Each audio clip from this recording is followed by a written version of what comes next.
Come on.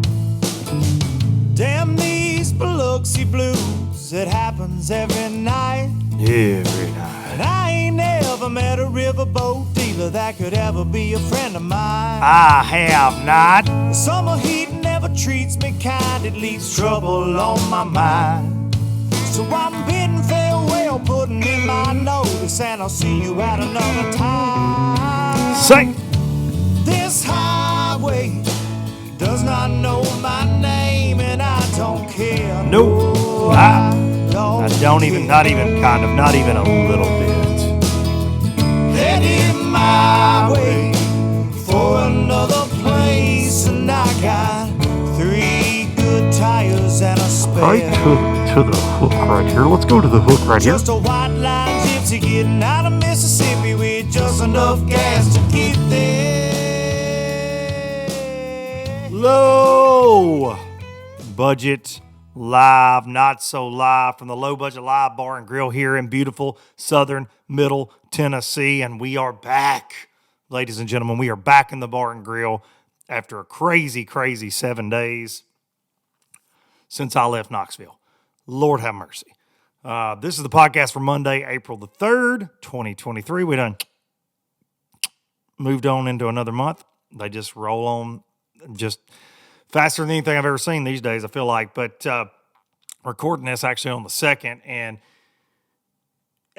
7 days on the nose since I left Knoxville, and I'm just now starting to get my voice back from the Low Budget Live. And any of y'all that have met me at the Classic or see me at the Classic every year, I lose my voice just from running my mouth for days and nights there. But then I got attacked by some kind of wicked sinus infection or something this week. So I've been down, man. I was going to come home and do a pod before I hit the road again. I had to turn around and leave on Monday for TH Marine to go down to Orlando for a few days. So I got home Sunday night, flew out Monday, got back Wednesday night late. So just been dragging. So I put 2 podcasts up from the Classic this week, though, this past week. So I hope y'all enjoyed those. Bradley Hallman and Trey there from the Live, and then from the Express booth, a whole cavalcade, if you will, of folks there in the Express booth. And I just wanted to open this week's show, though, to say just thank you. I know I do that a lot, but this is the first chance I've had to get on a mic since the Classic with a voice. And without getting just too sappy on you guys and gals out there, the support for this show is amazing. It's amazing. And the Classic, and I think I probably say this every year, but it's growing to a point that, you know, I get to meet new people every year, and I get to see old low-lifer faces and the OGs, and it's so cool, man. It's so cool. It's such a community deal. And to meet everybody at the Classic, in the expo, to honestly, man, not be able to walk 5 feet without somebody, low-lifer. Like, it was so cool for me for 3 days to see that. And I say that humbly because it's mind-blowing to me. And then for Saturday night to kind of be the cherry on top, and I apologize, we didn't have a good enough signal there to stream it, so we just sent it in person, and I recorded the podcast. But for Saturday night, the Live, to have people upset with me because they were turning people away because we were at fire marshal, we were at capacity. Unbelievable at the Hill Bar and Grill. Thanks to Trevor again from the Hill for hosting us. Could not have worked out any better. Weather was beautiful for the Low-Lifer parking lot party. But to see the folks there in attendance, from the Shaw Grigsbys to the Brian Robinsons, Pro Bowl defensive ends, to just low-lifers one and all, and then to have Cody Cannon from Whiskey Myers, and Toad Thumperlers, who's just a fantastic human, and is someone that I'm grateful to have gotten to know in the last year of my life. He's just a fantastic person, man. And for him to share the stage with Shannon Wheeler and I, do 3 songs, and it was just kind of it for me, right? Like it was a very cool night. It was a very cool night. He didn't have to do that. But then for the night to go like it did after that, we had Joey Fuentes and his lovely wife Gwen got up a few times, but Joey played with us. He played percussion, he played guitar, harmonica. Cowboy Joe can throw down. And we did until almost 2 a.m. If you were there, you know it. But had my boy Panger from BTL, had Frank Scalish there, Andrew Upshaw. Too many people to name, man. There were so many people that I look up to and that I respect and have a ton of admiration for in the industry that were just there. Travis Manson, Smallmouth Cry, like so many guys. The Uncle Larry's Outdoors boys. Keep all these folks. Some of it's foggy. I ain't gonna lie. There was a lot of alcohol had, but to share drinks with low lifers, to share stories, it was just a special night. I think anybody that was there would tell you it was, and I'm just rejuvenated to just push further with this show more than ever, man, more than ever. So thank you from the bottom of my heart. It was very cool. I got my son Charlie was there with his buddies Alex and Harrison.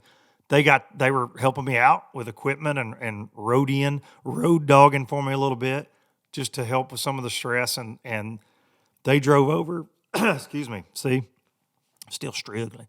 But they drove over from college to help, man. And I can't thank them enough, but for me as a dad, for them to get to see the magnitude of what's happening, that was pretty cool. It was pretty cool. Triple Threat didn't get to make it. We had some conflicts with some basketball with our man Wes, but very cool to have Charlie there and his buds to see it, and it's just special weekend on Rocky Top. Knoxville's obviously one of my favorite cities, always will be, in the home state. So very cool. Had some dear friends of mine from home there, Aaron Story and Jeff Stanford from Sign Designs Lawrenceburg were there as well. Just a cool, man, TH folks, it was just a cool weekend. It was very cool, and it always is, but this one took the cake. And I can't wait for Tulsa, man. I'm already, my procrastinating self, I'm already trying to book a venue. And not necessarily to go bigger, badder, better, but just to get it locked down. And because I was kind of last minute with the Hill, y'all know, before I made an announcement. But I promise you what I'm planning there will be special as well. Very special. And we're just going to keep throwing down, man. The Express Boats folks, Rory Herndon, the Express crew, for hosting me in the booth there at the Classic and coming out, supporting everything I've got going on. It was very, very cool weekend. So I know I'm all over the place as usual, but I wanted to open the show with that because it's just everybody that brought a gift, everybody that made a shirt, Andre, my Wisconsin lowlifer, just too cool. And I can never thank y'all for the sport enough. So just want to open with that this week, man. It's humbling. It's humbling. So just able to get back on a mic now. It's kind of all I've been thinking about it all week. And there's so many folks I'm probably leaving out and moments I'm leaving out. But it was an awesome 3 days. It was a great classic up there, tripping over people in the expo. It was there's so many. It was great. It was great. All right, I want to thank the sponsors real quick, and then we're going to get into some goods here. But thank y'all. Thanks to StarTron, Starbright. They had a big impact there, presence, if you will, at the live, giving free stuff out. Gregor Dornell, his crew, Danny, Corey, they're fantastic to work with. They're good people. We gave out a ton of swag. People were shaking their StarTron in the booth there at the Classic, but fantastic time. StarTron kicking ethanol in the teeth, in your weed eater, in your chainsaw, most importantly, in your outboard engine. And I want to say this real quick about StarTron. This weekend, I've been running a chainsaw, unfortunately, weed eater and things. I always, at the end of the year, end of the season, when things are slowing down, I always drop StarTron in there. Dude, it always fires up. I'm telling you, I know, lawnmower, got the mower out yesterday, like, it fires up. And I don't use ethanol-free anything especially in my damn lawnmower. I got a yard that's freaking ridiculous to cut, and a lot of acreage to cut. And dude, every year, boop, fires back up. So, and I'm not a maintenance guy. I don't take my things apart with a fine tooth comb. So StarTron kicks ethanol in the teeth. I promise you, it'll keep you running. You can go find it just about anywhere these days. StarTron, kicking ethanol in the teeth and bringing you Low Budget Live. We're headed in our 6th year of this craziness. Holy cow. Pro Guide Batteries, ProGuideBatteries.com. I'm running the lithiums for my trolling right now. I'm absolutely blown away. 31 series AGM, for my cranking, for all my electronics, all my pumps, everything runs great. They do have a new lithium cranking battery. You need to go check it out. It's all over their social media. Go to ProGuideBatteries.com. You can use code LBL10 there to save you some cash on some fantastic batteries. They are very trustworthy, reputable folks in the battery business. They've been around for a long, long time. ProGuideBatteries.com.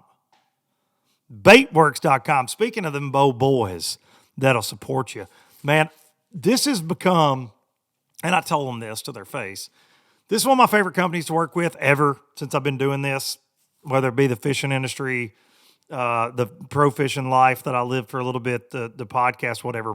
Bait-works.com. These folks, they had a booth at the Classic. We're doing the LOB jig with them, but they brought a ton of LOB jigs to hand out. They brought stickers. They brought T-shirts at the live. Dude, they were there, large and in charge. But to see the presence the LOB jig had in the booth, to see them just get behind what I'm doing really is awesome. But they are, and I heard it so many times, and they said they heard it so many times, their shipping is so fast when you order from bait-works.com. It's incredible. They get it to you quick. They've got a lot of goods in stock ready to roll right now. They get an upper hand on some of the Mega Bass stuff. And they've got all those classic exclusive. I know I spent a pretty penny in their booth buying a bunch of these new mag drafts. And there were 3 colors that were released around the Classic, and I bought a pile of them there. A couple low-lifers saw me like, what in the hell are you going to do with all those? I'm like, dog, I am going to probably just put them on the shelf, to be honest. But they were fantastic, so I bought a bunch. And they got them. They got the new Sleeper Crawl. I've not got to throw that yet, but they've got it in stock. Go check it out, bait-works.com. Duncan-10 saves you 10% off. It's something they're going to have coming very soon. I got to give them a shout-out just because they're good folks. Toad Thumper Lures. Y'all know Cody Cannon's business. The frogs. Well, dude, they got 2 new plastics out right now. I was able to get some at the Classic. They got one little shape called the Crawl Gill, and I took it out this week. Like, dude, it's legit. It is legit. They're going to have it at Baitworks soon, but it's something you're going to want. It's almost like a beaver style, like D-bomb-ish looking bait with some little swimming legs, and that's underselling it, but it's killer. And then the Bad Crawl. So they've got, that's going to be a killer on an LOB jig, killer just like old school Texas rig crawl, but be on the lookout for those. But I'm telling you, that Crawl Gill is not to be slept upon. Bait-works.com. Go get you some. All right. Last but not least, again, y'all know the sponsor reads. I talk about these folks week in and week out, and I'm grateful to get to do that. Express Boats, hang the damn banner. The Bassmaster Classic winning high performance, all welded aluminum bass boat. Best hole shot in the game. 250 Yamaha show hung on the back. But I want to talk about the people real quick. I know I say this a lot. They are like family to me. They are great. They are low-lifers. And all I would say with any sponsor read is if you get an opportunity to go support somebody that supports the show, do that. Please do that. But the Express Boats family, I could not express how much they appreciate the low-lifers and how much they are a part of what we are doing. The X21 Pro, one of my favorite boats I've ever been in. I'm very proud to own one. Go take a ride in one. You will absolutely not regret doing so. Express Boats, building excitement since 1966. And I got this new Swag Express hat at the Classic that I may or may not have paid for. Not paid for. So, Rory, if you're watching, I'm sorry, bud.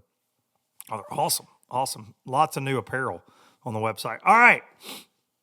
Man, the Express booth just was rocking too, man, during the live there in the Expo Center. All right, I'm rambling. I want to tell y'all a story just because I told one a couple weeks ago that as I travel, I'm always blown away. about things. And I had to fly to Orlando, like I said, Monday, and I had no voice. I felt like crap.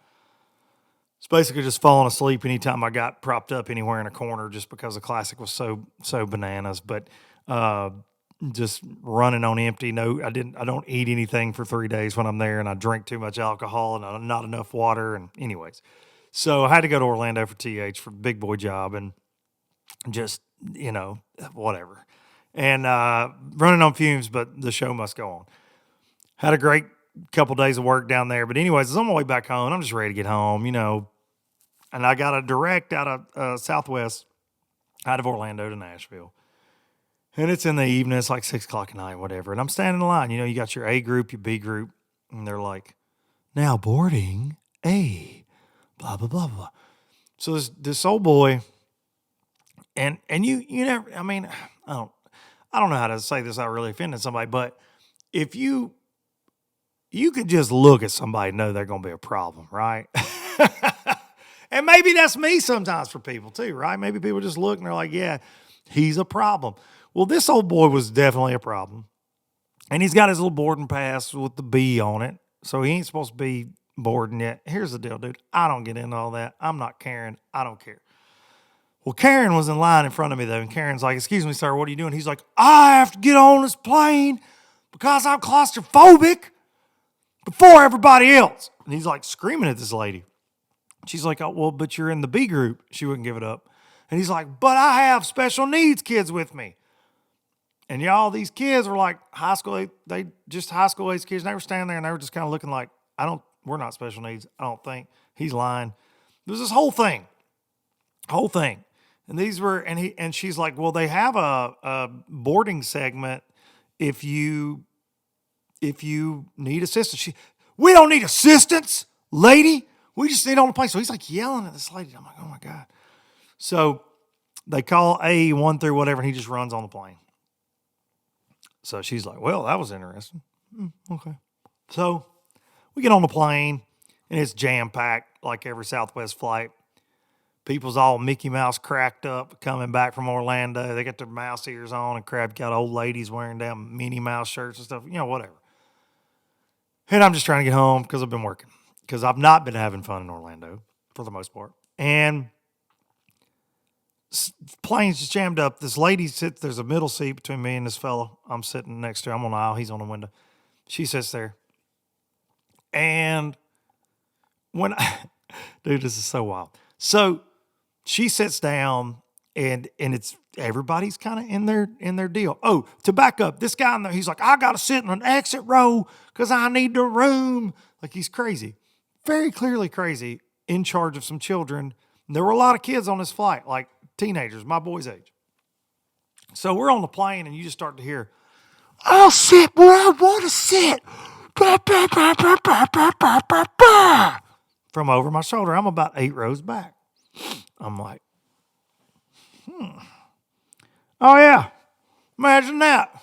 It's the crazy guy from line. Clearly starting some trouble. So, dude, it's just when you hear a voice going louder than it should be in a place that it shouldn't, right? We all know that. You recognize that. So, old boy's just hammering this flight attendant. Well, then the pilot comes out of the little cockpit area, and he's like looking back there like, the hell? Now, we haven't been supposed to be in the air, okay? So people are missing their connection. I'm just going to Nashville, but I'm like, hey, dog, sit down, shut up, or get off the plane. Like, we're all over it. Everybody's like, what's going on? So I say, because it's like the 4th Southwest employee's gone back and forth to try to derail the situation. And I say this lady next to me wearing a Mickey Mouse shirt, probably in about her 50s, I don't think she's a low-lifer. But she says, I look at her and I said, damn, I stood in line with that guy. He's crazy as hell, man. I should have known he was going to cause some trouble. And she goes, yeah, I'm with him. I'm like, oh, hell. And I said, well, my apologies. He's crazy as hell. Because what do you say? Foot in your mouth, And she says they're on a school trip with 66 kids. Teenagers. And I told her the story about him in line. She goes, those aren't special needs kids. I said, well, he is a freaking douchebag for saying that to get on the plane. Well, she's like, well, they're trying to tell those kids they can't sit in an exit row. And I said, well, they can't because they have to be 18 years old. And she was like, but they let them on the way. And I said, well, did y'all fly the same plane with the same people on the way down here? This is a completely different crew. I'm sorry that happened, but could you maybe tell them to shut up so we could all get out of here? Anyways, this escalates. This escalates with two teenagers dropping F-bombs. You stupid mother b****, to the flight attendant's face, dude. And this grown man who she tells me is a chaperone for this Michigan high school marching band that got to go play Disney. He's like, you all up in her grill, dude. I'm talking about spit. Like, if it had been my wife, I'd have said, caca, off the top rope, okay? Like, this was not okay. He was several rows behind me, and I was just upset that I couldn't get my phone. Of course, it's probably on TikTok, dude, but people are just filming it, and he's getting mad at people filming. So, finally, this flight attendant, she's back and forth with the pilots, and she's going back there and trying to deter the situation. Finally, she says, she's walking by me, she said, I've had enough. And she walks back there, and I told the lady, I said, your friend is fixing to be on a list with Southwest Airlines called the no-fly list, and they've been to throw his ass off this plane. She didn't believe it. Well, buddy, here they came, dragging him up the aisle, him, two kids. They're shooting birds going out. Ah! Everybody's clapping because the plane's like this. Because they're leaving. They're shooting birds the whole way. Children, dude. And this guy who's a chaperone, I ain't real sure who picked him out, but anyways, that happened. I've never seen anybody get thrown off a plane. Feel like I've been to that point before. The craziest thing about this is, and I let my temper get away from me sometimes, believe it or not, in life. But this guy's on a trip with 60-something kids. Lady tells me they had a connecting flight out of Nashville. They only had a 45-minute layover. We sat there for 45 minutes in Orlando waiting on all this to be resolved. And the entire school missed their connection flight and getting home. She had to work the next morning. She's telling me. But one of the funniest things that happened before we got out of there, she calls somebody. She's like, yeah, Joel got kicked off the plane. That's a bad Michigan impression, but y'all feel me. Joe got kicked off the plane. Yeah, he was sitting in an exit row, and they told him he couldn't, and then they threw him off. I said, lady, because there's all these people listening to her, I said, did you leave out the part to whoever you're talking to at the school that he shot birds, said F you stupid effing blah, blah, blah, blah, to the flight attendant with children? That's why he got thrown off the plane. You ever wonder how stories get misconstrued and all of a sudden everybody becomes a victim? This old boy needed his ass thrown off. But Sharon next to me she was just passing on the damn word, man. I don't know. Anyways, y'all be safe out there. Flying is wild. It is wild. People are crazy. They get in the airport. They get Cinnabonned up. They're unhealthy. They're mad. Security's done touched them everywhere in their no-no spots they're not supposed to, trying to find a bomb. And they know they ain't even got them. They just got to do their job. They're going through their luggage. They don't know that they're supposed to take their shoes off. They don't know. And they're getting yelled at. They don't know that they're supposed to have their laptop. It's my iPad with my cartoons. Sir, you're 50. I don't fly. So many crazy things going on in the airport. So by the time you get to that point, you're like, you can't sit here. Pops off, man. Pops right on off. All right. We're going to talk about some fishing stuff today. I got a great guest that I'm looking forward to getting the sauce from, presented by the W Sauce here in just a few minutes. But I wanted to say congrats to Keith Poche. Hell of a tournament, Bass Pro Tour, man. Out of the little aluminum rig. So cool to see Annie turn around and fish the Bassmaster Classic. It's awesome, man. It was a cool win to win it how he did, and even to hear Ott Defoe say, "Yeah, I can't believe he caught that good of a bag up there." Ott's very familiar with there. It's pretty daggum cool. But otherwise, a stingy event for MLF, Douglas and Cherokee, two of my favorite lakes. Cherokee in particular being one of my favorite lakes in the state. But very cool ending to it. And then he goes and fishes the Classic. And let's talk about the Classic for a second. Woof. Fort Loudon and Tellico were just not playing fair. Not playing fair this week is what it is. But I mean, Gussy, my goodness. It was still, even if it's low weight, it was still very cool, man. Still a good classic. Scott Canterbury makes a run at it. Brian Schmidt makes a run at it. And it was a good classic. It was a good classic. Big crowds. Tennessee River was stingy. Tennessee River has been stingy. I think folks, other than Gunnersville right now kicking out some weights, Tennessee River, it's tight, man. It's tight. I don't know. It's just not fishing well right now this year. It's very it's crazy to see. But you see all the mom's basement folks. Oh, it's another classic of this tournament. Looking at the graphs. They're just looking at the graphs. I'm never watching this again, looking at the graphs. They only go to Knoxville because it's where they pay them money. No, they go to Knoxville because Knoxville's awesome. It's like the Birmingham Classics. They're great. It's like Tulsa. They're great. They're like, they only go to the same places over and over and over. But here I am commenting because I'm sad about it. Can we just comment from a positive outlook? Like, dude, 2 years ago, we didn't even know if we ever get to be together in an arena together again or a convention center. Damn, dude. I've seen so many stupid comments like that. And it was a tough tournament. I commentate tough tournaments. I have many with MPFL. It's hard. It makes the coverage hard. It makes it, but they're still interesting storylines, still fun to watch, and still somebody won the Bassmaster Classic. You got Gussy. He's won twice there on the Tennessee River. Name it Lake Gustafson. That's what I say. I give him that. As long as he agrees to sing Rocky Top, we'll name it Lake Gustafson. That's not how you say his last name. Trust me, it's not. But it's a good classic. It's a good classic. Huge crowds. Knoxville's just fun place to do it. Tulsa's going to be fun again. All right, let's get the sauce. Enough of me rambling today. The sauce presented by the W Sauce. We gave out a lot of W Sauce at the Classic. America's Worcestershire sauce. We'll even share with Gussy, even though he's not American. We'll share with Gussy. We're going to get the sauce from the man, the Bassmaster Classic Champion, someone that I think the world of. And I was checking Bass Track like my own flesh and blood was in the Classic. And when he had two the last day, he had me a little nervous. Ladies and gentlemen, from old Canada, Jeff Gustafson. That's how you start a podcast right there. That's how you start a podcast. Ladies and gentlemen, no better introduction than that right there. The Ray Scott Trophy with the winner of it right here, my man Gussy. What's up, buddy?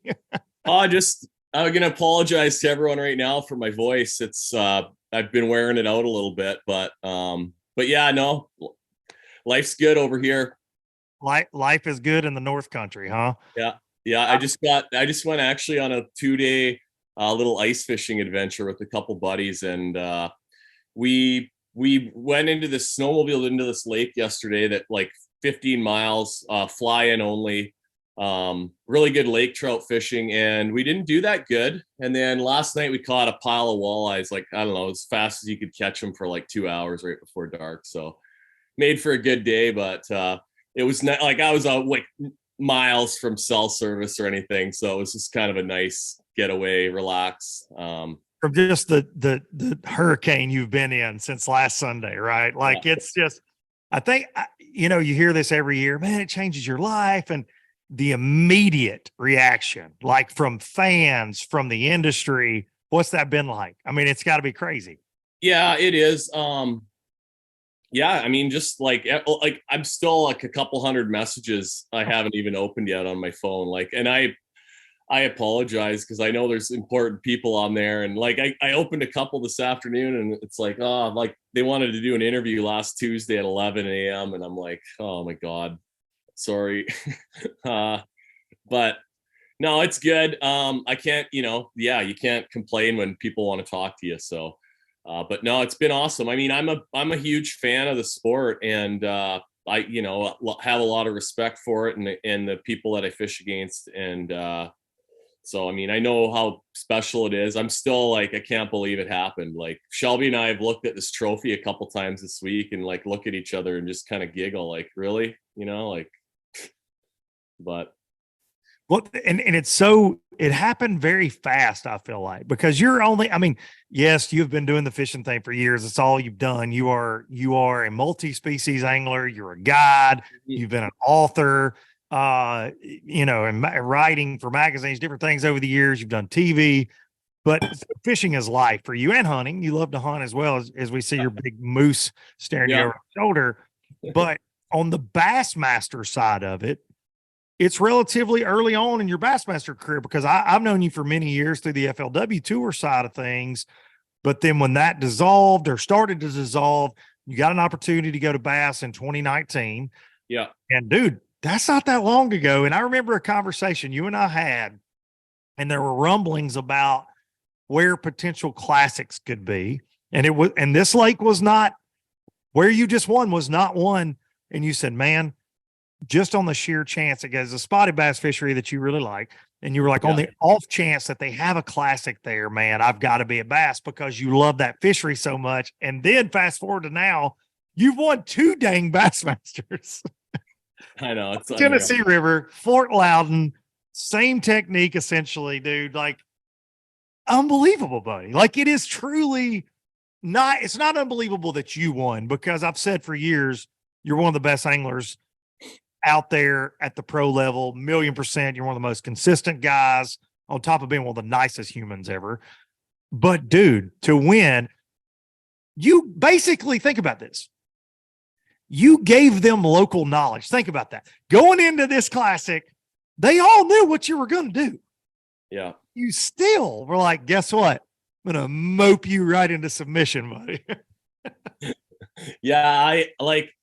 Well, it was crazy because I get there for the first day of practice, and like I launch right there at the canal where I caught them all last time, and I idle out there, and I go sort of line up on like my best dot from 21, and I drop my bait down, and like it gets down there for like 10 seconds, and like here they come. Like, oh my god, they're loaded again. But like they're hard to catch, but I get a few bites, and there's boats around, so I'm like not setting the hook, but like there's still lots of fish in here. So immediately I'm like, well, I'm going to just learn this better than everyone else. And like, just hopefully I can figure out how to catch 5 of them in here. And then the second day of practice, I roll up to the ramp at like, it was cold. It was like way below freezing that morning. So like, I don't know. I didn't get there right at the crack of dawn. Like, probably got to the ramp at like 7:45 or something like that. And I can't even park. There's so many boats and trucks. There's like 100 boat tournament going on. And I launched the boat and go out there, and that whole canal, like you couldn't hardly idle through it. There were so many boats in there. So then I'm like, oh no. Immediately panic starts to kind of like, oh no. And, but then I kind of realized like no one's winning the tournament in this canal. Like hopefully I can figure out how to catch, like I'm not wasting my time like learning this stuff, but like we're going to have to figure out somewhere else to catch them. And like, you hear like Tellico's got all the smallmouths, and it's got the magic, smallmouth spots. And the first day I dabbled in there a little bit, and last time I dabbled around in there a little bit, but I never caught hardly a thing. And I mean, it's a pretty plain place to fish. There's not a lot of structure. There's not a lot of cover.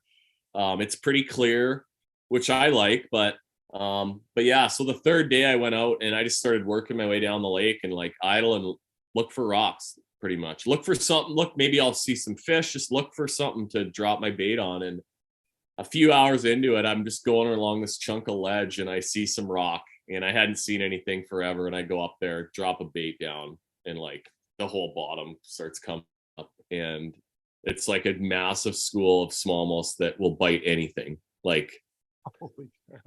Yeah. So Shelbs called me a little bit after that, and she's like, how's it going? Because I was kind of down after that second day. Like I there was other guys, some people that I sort of didn't expect to be fishing where I caught them last time were sitting on it. And I mean, you can't take it personal, but you do sort of. And I'm good with it now, but at the time I was kind of like, I don't know, I was a little bit worked up. But let me cut you off. That is an unspoken rule, I feel like, a little bit, right? Like, just automatically assume, I guess, well, Gussy won in this area. It's where Gussy's going to be. I mean, there's no written rule against it, obviously, but it just comes down to the other anglers and I guess what they want to do. It's just, I know for me, if I'm like, oh, well, that's exactly where Gussy won. Gussy's in this event. Gussy's most likely going to be sitting there again. When you kind of expose the technique, in my opinion. Yeah, and like I guess what frustrated me is like I saw some guys just go in there and go like right to where I caught them last time, like not look around, not. Yeah. Some guys went and like they didn't fish like right where, because it showed right where I was fishing last time and everything. But whatever, it's fine. But it's weird because like it's weird that like Hackney and Swindle and Christie and Palinuk and Fighter, like none of those guys were in there like sitting That's off. right. Well, to be fair, Gerald doesn't have enough line on any of his reels to get smallmouth fire, and he can't spell moping, so you were safe with G. He wouldn't be able to feel his jig that deep either in like 20, 30 feet. No. On 25-pound fluoro, that's all he throws, buddy. Come on. He actually does have spinning tackle now. He does have spinning tackle. I've got to take that back. Yeah. No, he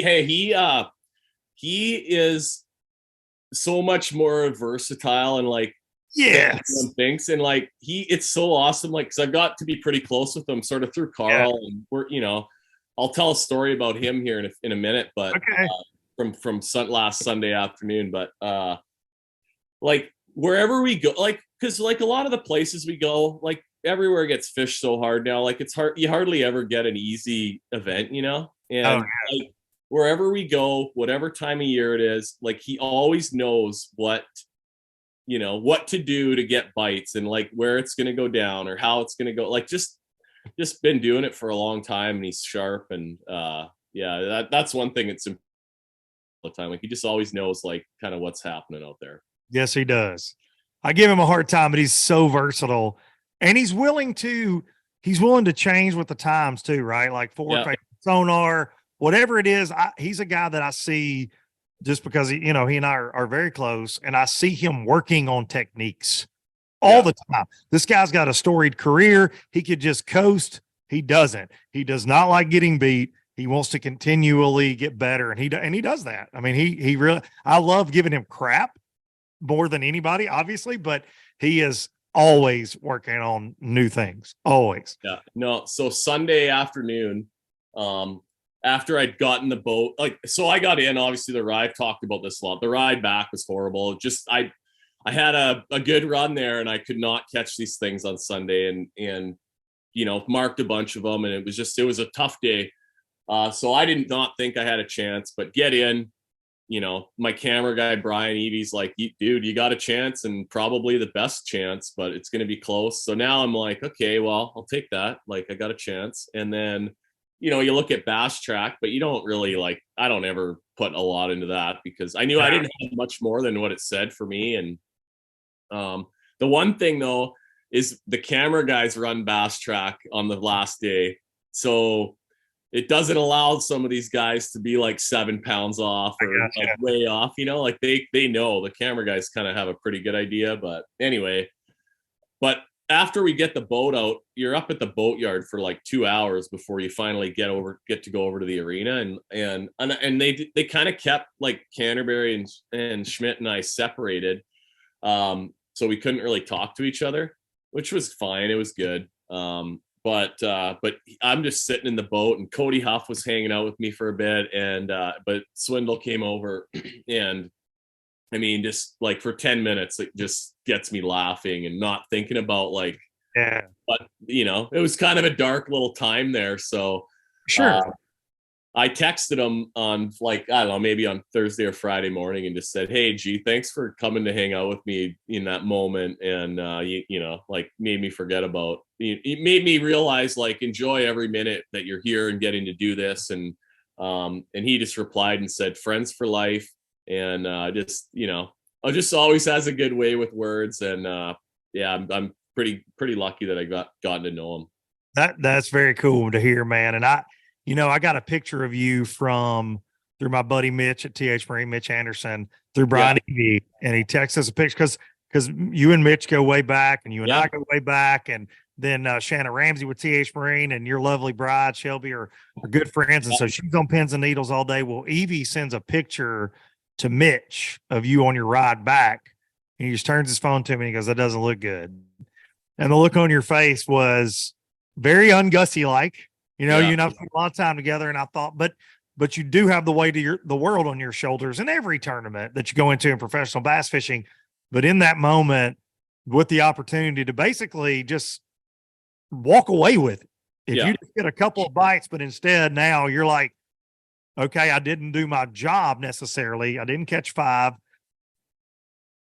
Ronnie Moore said you wouldn't do it every day. So that's probably making you mad, right? Yeah. You're like, Ronnie's right. Turns out Ronnie Moore's going to be right. But to see the look on, dude, it was heartbreaking. And the whole way back, I'm just going, you know, that you're on your ride back. I'm just like, come on, please. And look, I'm friends with so many guys in the field, whether it's bass or BPT, and I've gotten to know so many through this show. You pull for everybody. Yeah. I know what a life-changing event. Brian Schmidt's a great guy. Scott Canterbury and I go back to when I was like 17 fishing team tournaments in Alabama, but I wanted you to win that for so many different reasons, but just knowing you and the work you put in. And I thought, how cool would it be for this Canadian dude to come down here and win twice on the same body of water, 2 major events? Just start calling it freaking Port Gustafson for all I care up there, man. I'm sure when we go, if you know, I'm sure it's a great place to have. It's not the easiest place to fish, you know. It's a tough place to fish, but it's a great place to have a tournament. And like, I think Knoxville is one of my favorite cities that I've been to down. You know, it's a fun place. Like, and but I'm sure when we go back that these guys will, you know, I'm not going to have that program to myself anymore. I'm sure you're going to have to go do something totally different next time you come. But whatever, it's that place won't ever owe me anything. So no, it will not, man. No, Knoxville. I talked about it before I had you on in the intro I did for this episode about, you know, people do get frustrated. Fans, you say the negative comment, oh, it's a terrible classic. They didn't catch this. They didn't catch that. Electronics. But I don't think people, if you're not there to see or feel the energy of a place like Knoxville, it's a great place to host the marquee event in the sport. It is. Birmingham's that way. Tulsa will be great next year. There are lots of these cities that have, Fort Worth a couple of years, fantastic. Like, there are reasons we have that event in those places. Now, the fishing doesn't always line out to go with it. It's not going to be 30 pounds a day every time there's a Bassmaster Classic, but it's the toughest tournament to win for a reason. And I think the storyline for me, you going all in on 18-inch plus smallies, which is not easy. No. And you're able to pull it off, man. That's just it. I would have been bummed out had that story ended any other way. For me as a fan, like, I think loved Canterbury, Schmidt, like I say, had they just won it with some trash fish, those large, man, get out of here. Tennessee River Smalley, man, that's how it should be won.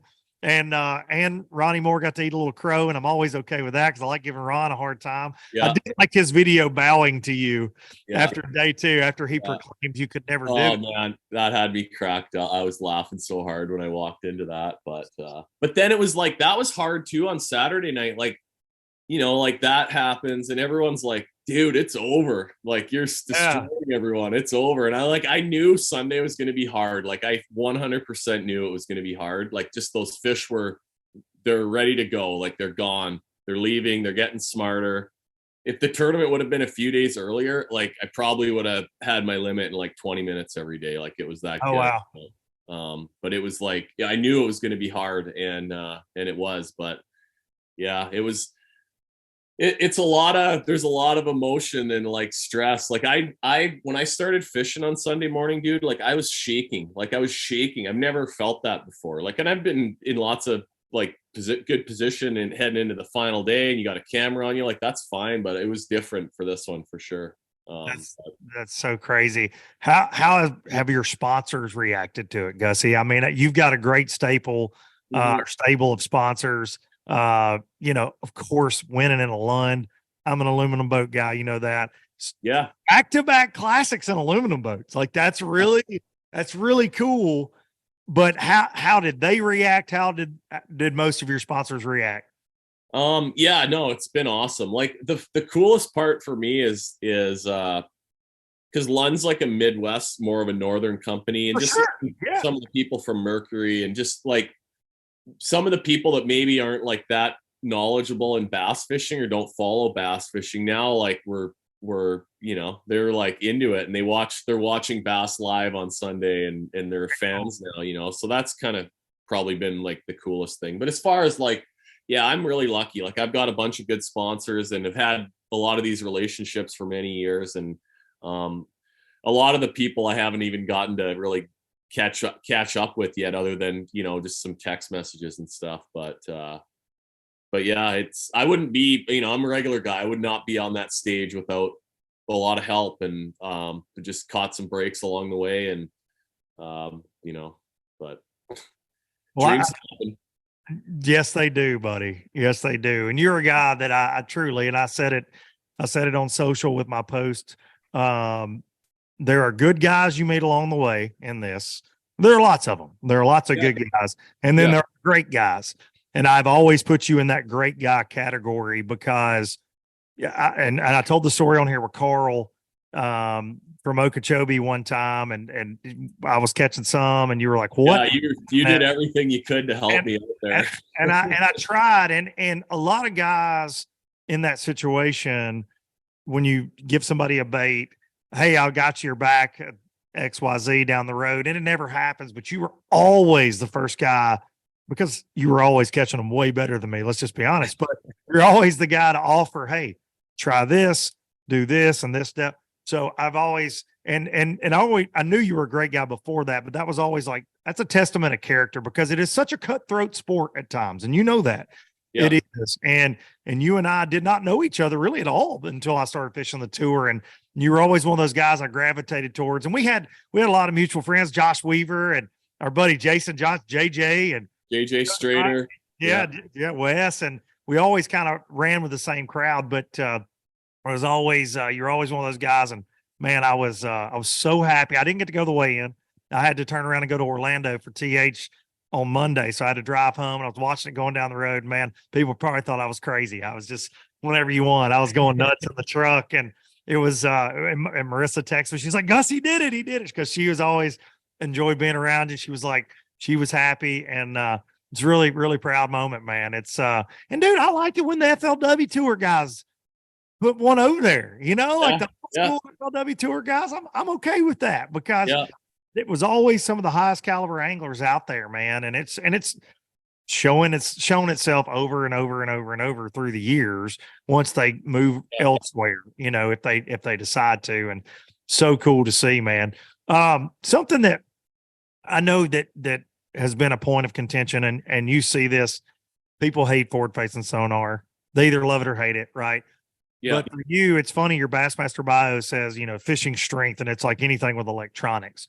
And I saw people defending you in the comments where people were like, "Oh, another event one staring at the screen." The guy that writes that, by the way, never has his real name on there, but of course, buddy. Yeah, that's the fast duck hunter. He hates forward-facing sonar, right? Like he's cheating. He's typing, and it says, Johnny Big Bass 317 _ exclamation point. Yeah, it's just screaming. But for me, I saw people in the comments. They're like, "Hey, dummy, he did the same thing with 2D just a couple of years ago. He's just adapting." How have you adapted though with forward facing sonar? I mean, you're going to be dialed on whatever it is electronics wise. You've always been very keyed in, way more than a lot of people probably even realize to you. But with forward facing, how has that? I mean, it's just another tool for you, I'm assuming. Yeah, I mean, it's mandatory equipment if you want to compete on like a high level bass fishing tournaments, even locally. Like I know our tournaments up where I live in Canada. I mean, if you don't have it for like early in the season when everything's shallow, like you could still, have a good day or whatever. But like once they get offshore a bit, I mean, you literally have zero chance of winning if you aren't like using it and know how to use it. And I hate that part of it because I know how expensive fishing is. And like, I don't want like, I never had my own boat and truck till I was like 25. I mean, I just fished. I love fishing. I was a guide and I made my living in the fishing industry, but it was hard. Like it was, I didn't have someone to like set me up with a boat when I was a kid. But I always found a way to get in a boat and get out there, but but yeah, I mean, it's just part of fishing now, and it's a big deal. But like, do you need it to go out there and have fun and catch fish? No. And a lot of people fish and don't fish tournaments, and that's awesome. Like, that's cool. Like, in the overall scheme of fishing, it's a small tournament. Fishing is a small portion of it. Yeah. But I mean, I wish people would understand, like, if you're fishing like the Elite Series or the BPT, I mean, or any series, if you don't have it, you're not going to be competitive, and then you're not very smart for trying. You're not going to go beat guys without it. So yeah, it's tough, man. And then you pay all the money to go. You might as well. It's very hard to be one dimensional anymore. Mm-hmm. And you see this with the young guys coming up. Everybody's a lot more versatile. Yep. Hell, we're talking about Gerald. I mean, he's one of the most veteran guys in the sport, and he's adding to his game constantly.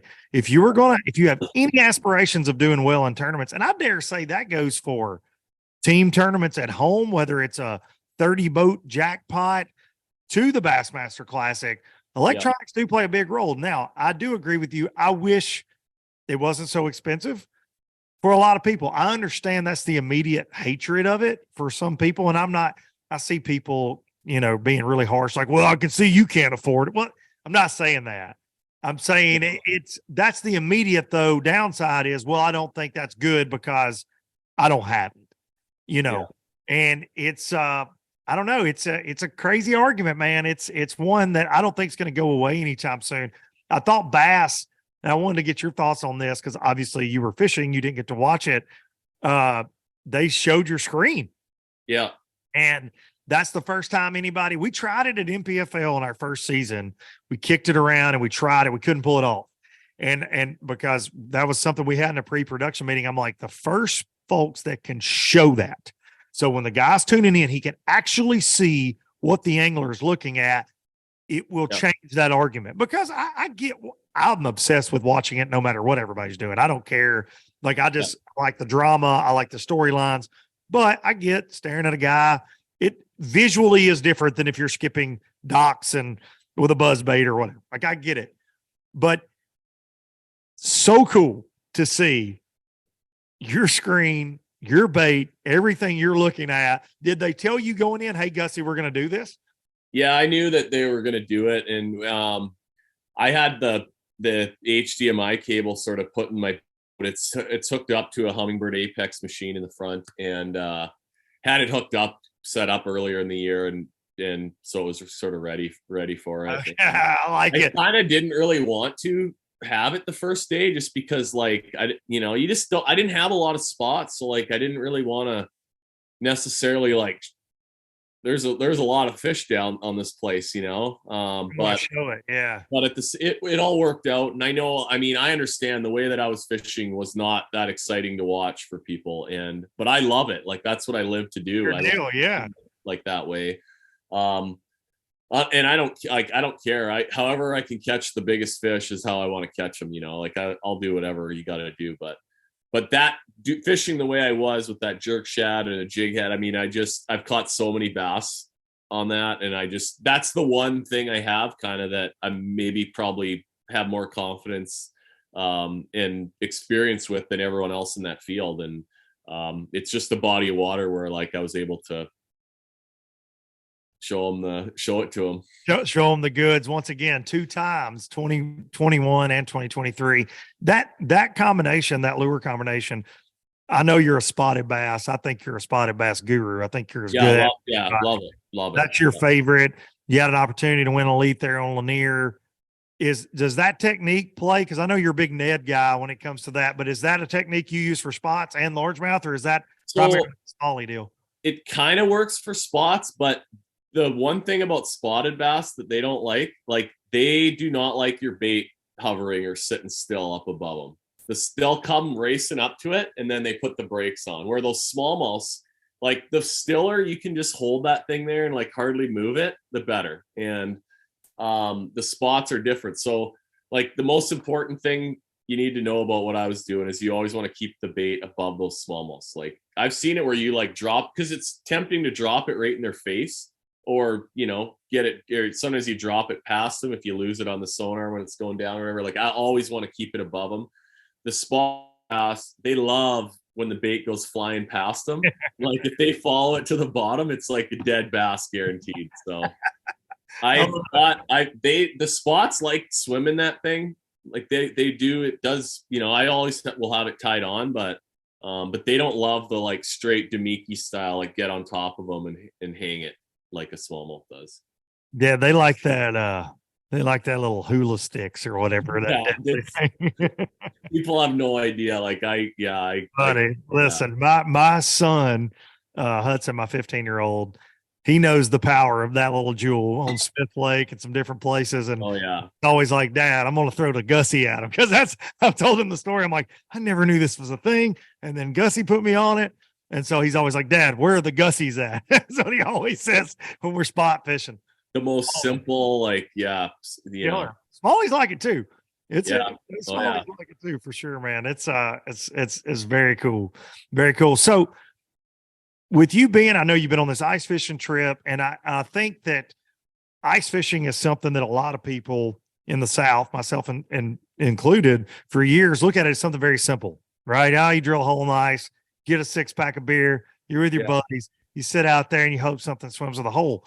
But it is way more than that, but it's very electronics oriented.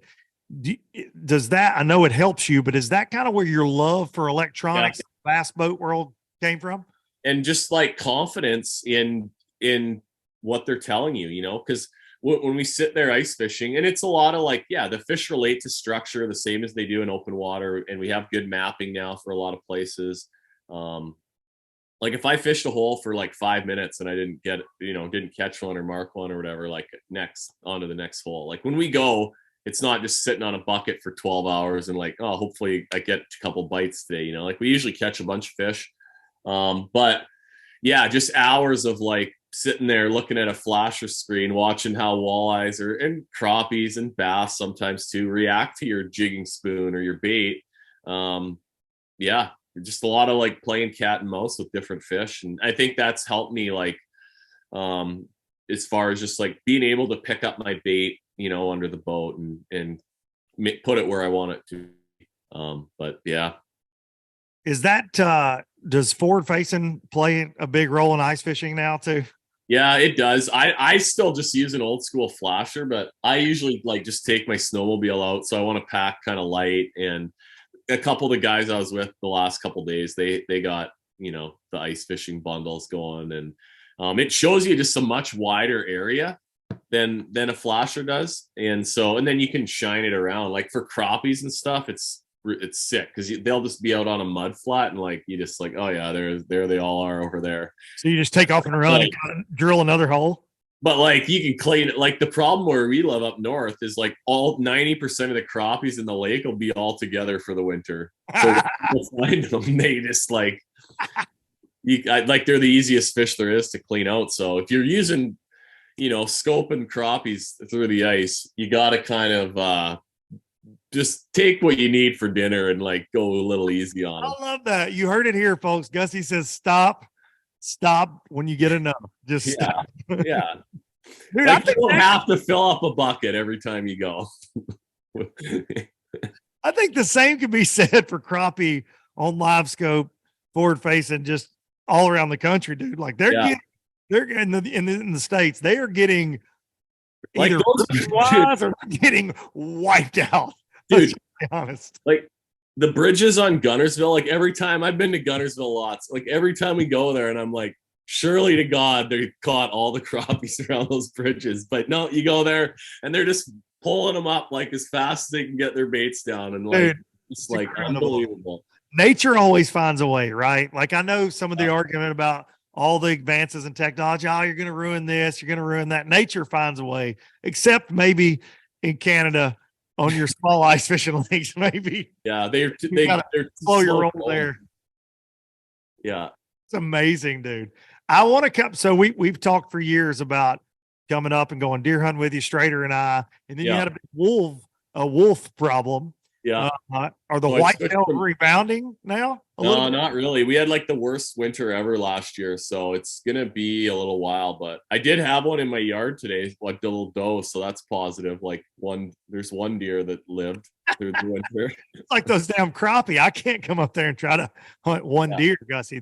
It's a long ways for Wesley Strader and I to travel to hunt one deer. And yeah, it'll be a few years. It'll come back around though. Like we got the genetics. Like I started guiding for them in 2005, and it was one of the best places in North America to deer hunt for quite a few years. And then just you go 50 miles north of where we live, and there's no deer, and like they stop. And we just it gets cold and too much snow, and so. But they're big. They're as big as they get. Like you're probably not dragging one out by yourself, and they're big critters, and yeah, it's an awesome place to hunt. Like, I mean, you go out all day and you're going to see deer that have never seen people before, See, that's what I need. I need fish, like shooting fish in a barrel, like those crappies you're talking about. And I need deer that have never seen people. That's what I need, because I live on the Tennessee River. You know that. And our fish are very smart, and our deer are very smart down here in this part of the world as well. They know what a person looks like.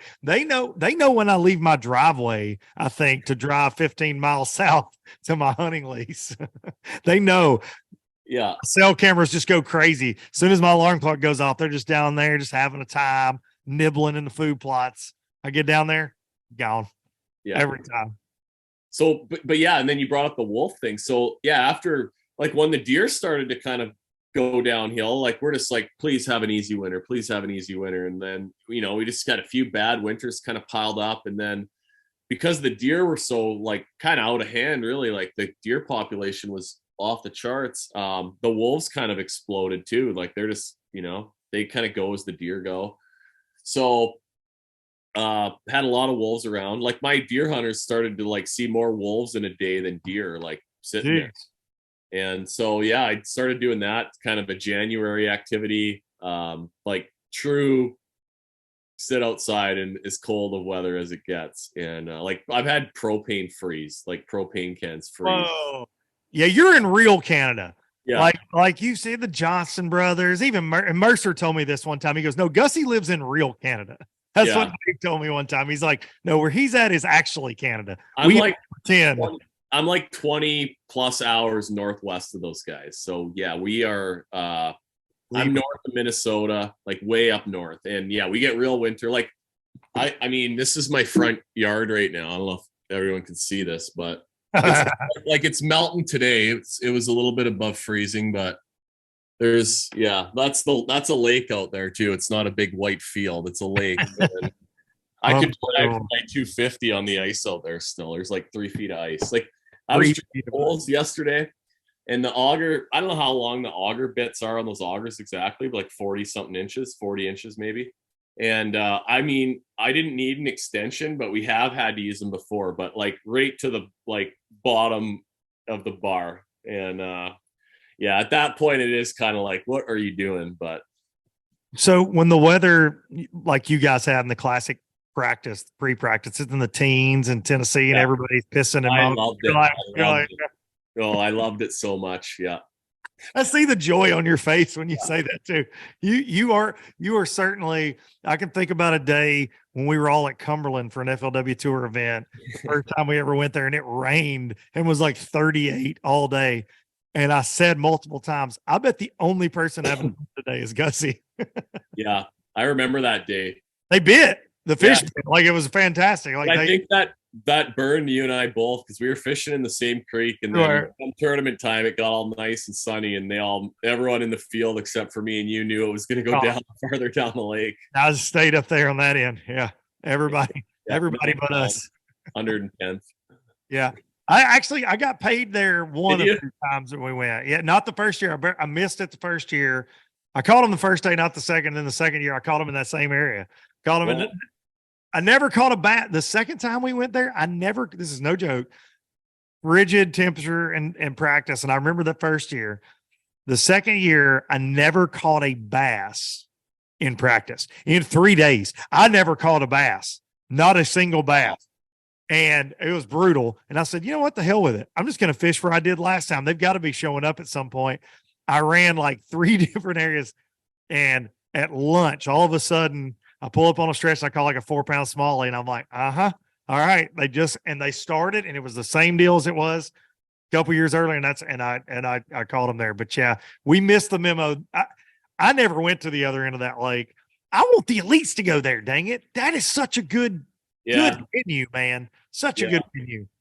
No, I sort of rode the struggle bus there both times, but the second time when we went, the second day I just finally put a spinner bait on and just went and, like, and if I do that, like maybe like if I get doing it for a couple hours, I'll start getting up to where like 6 or 7 out of 10 casts are good. But when I start, I like 1 out of 10 is a good cast, and then I'm just like hate my life, like you're constantly wrapping it around a branch or, and then I had my dad practicing with me, and he's like worse than me for casting, and he like hates it,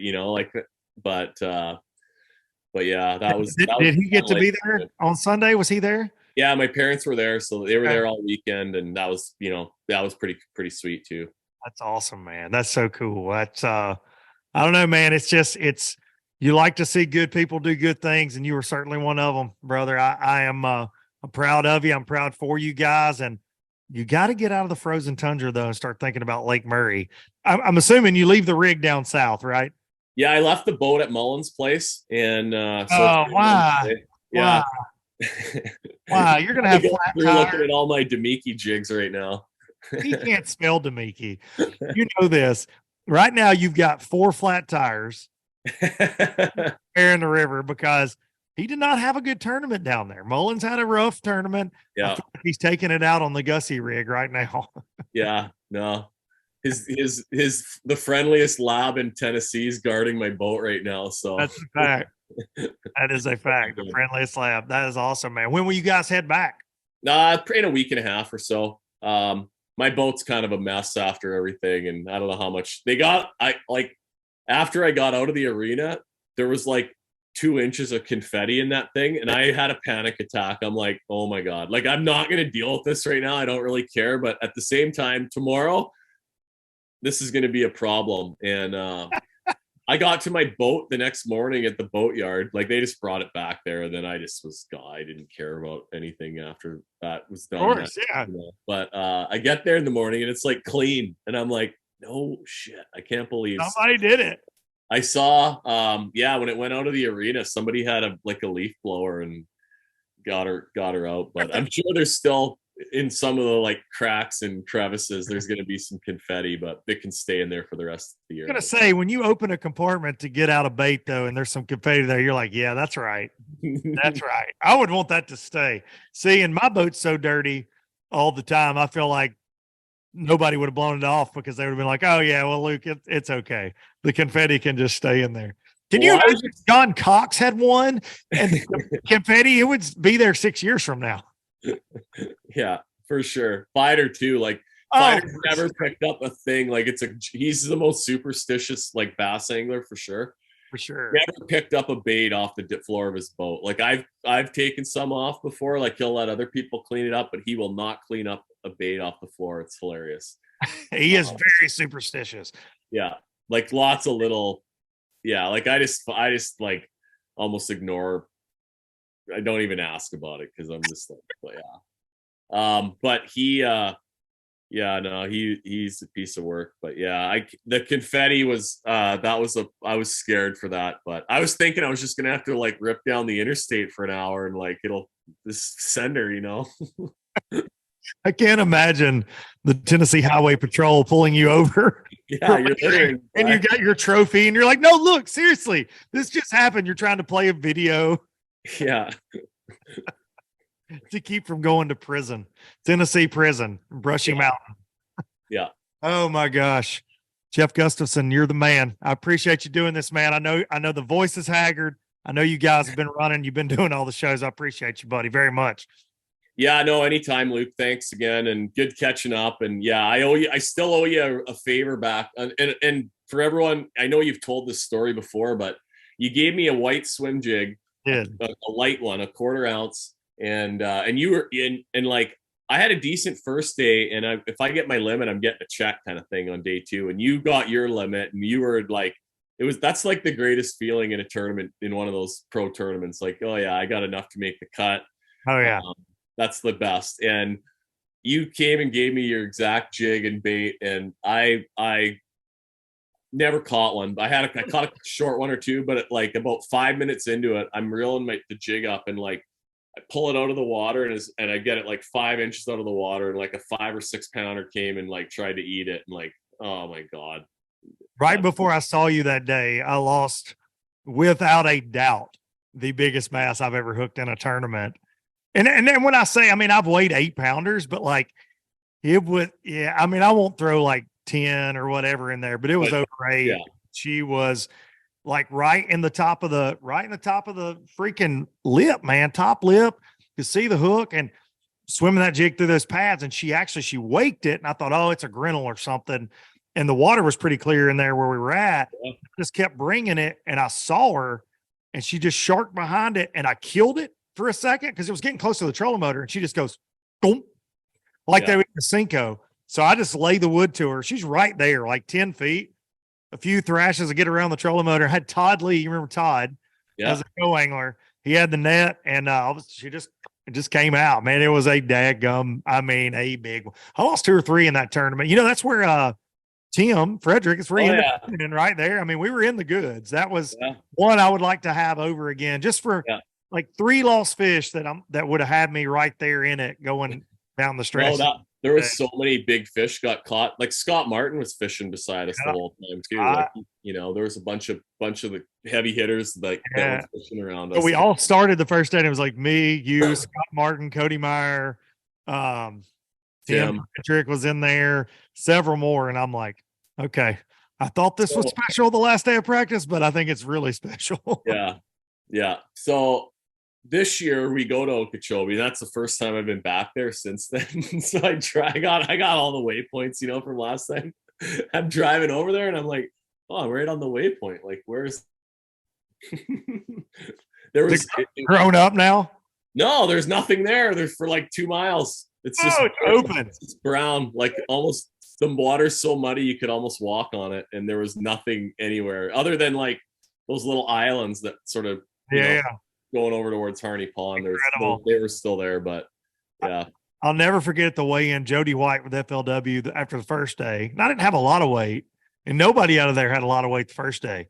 But I told him, I said, because like Walker, no, that wasn't David Walker. It was Brian Schmidt, Mark Booz, and somebody else were blasting out on the front of where we were at on the outside there.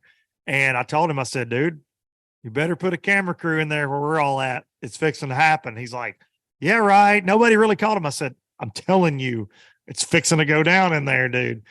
So that was a fun text I got to send after the event. I was like, told you it was happening. They were swimming in there by the hundreds. Yeah. They had to be that week. It was really cool. That swim jig deal was fun too. It was one of the most just ferocious bites when they would eat it. And I had done that, Gussy, in there in practice and never had a bite. Really? And it turned on. I was catching them flipping those reed heads like everybody else with Cinco and all that.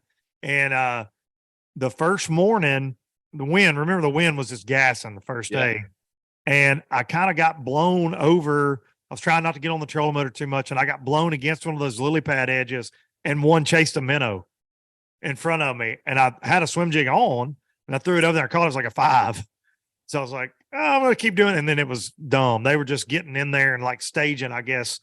Yep. They would spawn on that stuff, but they would spawn out on those reed heads, and which is where Frederick won and all that. It was cool, man. Cool event. Well, I caught about half my fish this time there on a swim jig. So I learned I usually learn all my lessons the hard way. And then I learned quick, and it was part of the arsenal this time. And we had you sent me a picture because Carl and I had done a pod talking about it. We were telling that story, and because I said you two are the nicest duo in bass fishing history. I don't even know how it works. Yeah. And then and we were telling that story, and you sent me a picture. You're like, I got it tied on. It was the same jig. Like, oh yeah, I see. Yeah. Oh man, good times, buddy.